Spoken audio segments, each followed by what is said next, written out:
Hukum pajak dan acara perpajakan. Topik khusus. Tarif PPN 12% berlaku mulai tanggal 1 Januari tahun 2025. Tarif pajak pertambahan nilai, PPN, menjadi 12% akan berlaku mulai tanggal 1 Januari tahun 2025. Penerapan PPN 12% telah ditetapkan dalam Undang-Undang Nomor 7 Tahun 2021 tentang Harmonisasi Peraturan Perpajakan, HPP. Menurut Menteri Keuangan, kenaikan tarif PPN ini diperlukan untuk menjaga kesehatan anggaran pendapatan dan belanja negara, APBD. Dikutip dari buku pedoman lengkap pajak pertambahan nilai, 2016, PPN adalah pajak yang dikenakan atas setiap pertambahan nilai dari barang atau jasa dalam peredarannya ke konsumen. Dalam bahasa Inggris, PPN dikenal dengan Value Added Tax, VAT, atau Goods and Services Tax, GST. Pertambahan nilai, value added, suatu barang atau jasa ini berasal dari akumulasi biaya dan laba selama proses produksi hingga distribusi yang meliputi modal, upah yang dibayarkan, sewa telepon, listrik, serta pengeluaran lainnya. PPN merupakan pajak tidak langsung. Maksudnya, konsumen sebagai penanggung pajak tidak langsung menyetorkan pajak yang dibayar kepada negara, melainkan pedagang atau pengusahalah yang melapor.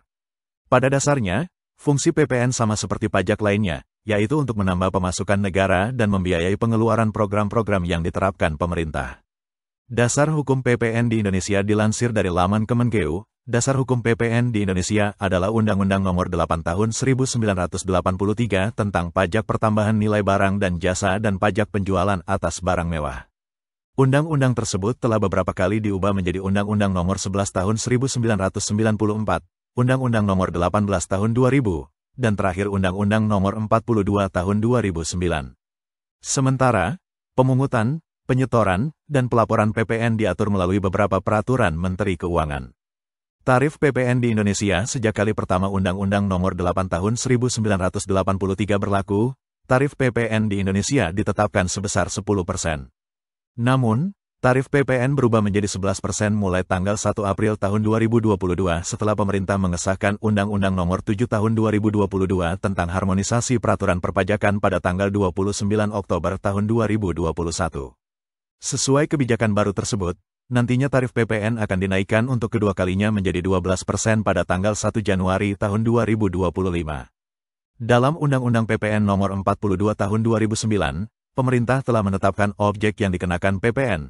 Berikut rinciannya, penyerahan barang kena pajak, BKP, dan atau jasa kena pajak, JKP, di dalam daerah pabean yang dilakukan oleh pengusaha.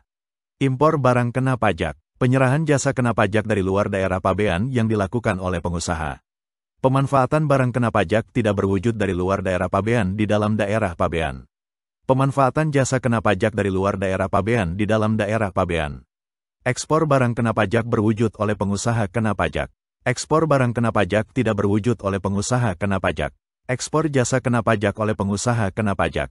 Barang berwujud adalah jenis barang yang memiliki bentuk fisik, seperti barang elektronik, pakaian dan aksesoris, tanah, bangunan, perabot rumah tangga, makanan olahan kemaan, dan kendaraan. Sementara, barang tidak berwujud meliputi hak cipta di bidang kesusastraan, kesenian atau karya ilmiah, paten, desain atau model, rencana perusahaan, formula rahasia atau merek dagang. Selain itu, juga mencakup hak menggunakan peralatan atau perlengkapan industrial, komersial atau ilmiah, dan pemberian pengetahuan atau informasi di bidang ilmiah, teknikal, industrial, serta komersial. Namun ada barang dan jasa yang bebas PPN, sehingga tidak terdampak ketika tarif PPN naik 12% pada tahun depan. Undang-Undang HPP Pasal 4A dan 16B telah menyebutkan beberapa barang yang tidak kena PPN, antara lain, makanan dan minuman yang disajikan di hotel, restoran, rumah makan, warung, dan sejenisnya, tidak termasuk yang diserahkan oleh usaha jasa boga atau catering. Uang emas batangan untuk kepentingan cadangan devisa negara dan surat berharga. Selain itu, barang yang tidak kena PPN juga diatur dalam Peraturan Menteri Keuangan Nomor 116, PMK, 010/2017. Berikut daftarnya: beras dan gabu berkulit, dikuliti, disosok atau dikilapkan maupun tidak, setengah giling atau digiling semua, pecah, menir, salin yang cocok untuk disemai. Jagung dikupas maupun belum, termasuk pipilan, pecah, menir, tidak termasuk bibit. Sagu berupa empulur sagu, sari sagu, tepung, tepung bubuk dan tepung kasar. Kedelai berkulit, utuh dan pecah, selain benih garam konsumsi beriodium atau tidak, termasuk garam meja dan garam didenaturasi untuk konsumsi atau kebutuhan pokok. Daging segar dari hewan ternak dan unggas dengan, tanpa tulang yang tanpa diolah, dibekukan, dikapur, didinginkan, digarami, diasamkan, atau diawetkan dengan cara lain.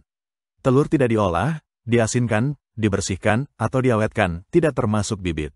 Susu perah yang melalui proses dipanaskan atau didinginkan, serta tidak mengandung tambahan gula atau bahan lainnya. Buah-buahan segar yang dipetik dan melalui proses dicuci, dikupas, disortasi, dipotong, diiris, digrading, selain dikeringkan. Sayur-sayuran segar yang dipetik, dicuci, ditiriskan, dibekukan, disimpan dalam suhu rendah, atau dicaca ubi-ubian segar, melalui proses dicuci, dikupas, disortasi, diiris, dipotong, atau digrading. Bumbu-bumbuan segar, dikeringkan, dan tidak dihancurkan atau ditumbuk gula konsumsi kristal putih asal tebu untuk konsumsi tanpa tambahan bahan pewarna atau perasa. Jasa yang tidak kena PPN. Dalam Undang-Undang Harmonisasi Peraturan Perpajakan Pasal 4A Ayat 3 dan Pasal 16B Ayat 1A huruf J, pemerintah tidak mengenakan PPN pada jasa berikut ini: jasa keagamaan, jasa perhotelan yakni penyewaan kamar atau ruangan di hotel objek pajak daerah dan retribusi daerah sesuai peraturan perundang-undangan, jasa kesenian dan hiburan meliputi jasa pekerja seni dan hiburan, jasa penyediaan tempat parkir oleh pemilik atau pengusaha pengelola tempat parkir kepada pengguna tempat parkir, jasa yang disediakan pemerintah untuk menjalankan kegiatan pemerintah, jasa boga atau catering, jasa pelayanan kesehatan medis tertentu yang berada dalam sistem program jaminan kesehatan nasional, JKN, jasa pelayanan sosial, jasa keuangan, jasa asuransi, jasa pendidikan, jasa angkutan umum di darat, air, dan udara dalam negeri yang merupakan bagian tidak terpisahkan dari jasa angkutan luar negeri, jasa tenaga kerja. Itulah topik khusus pertama hukum pajak dan acara perpajakan untuk membantu pemahaman mahasiswa dan masyarakat umum yang ingin menambah wawasan. Ratusan tutorial ilmu hukum, ilmu pemerintahan, ilmu komunikasi, ilmu manajemen, ilmu administrasi, dan lainnya disajikan di channel ini. Video dituturkan dan disubtitelkan agar dapat ditonton, dibaca sambil didengarkan. Untuk pemahaman yang lebih baik, putar dan dengarkan video tutorial berulang-ulang. Subscribe dan like, agar Anda mendapatkan update tutorial lainnya. Bagikan juga link video ini, agar teman lain juga mendapatkan manfaat channel ini. Sekian dan terima kasih. Sampai jumpa.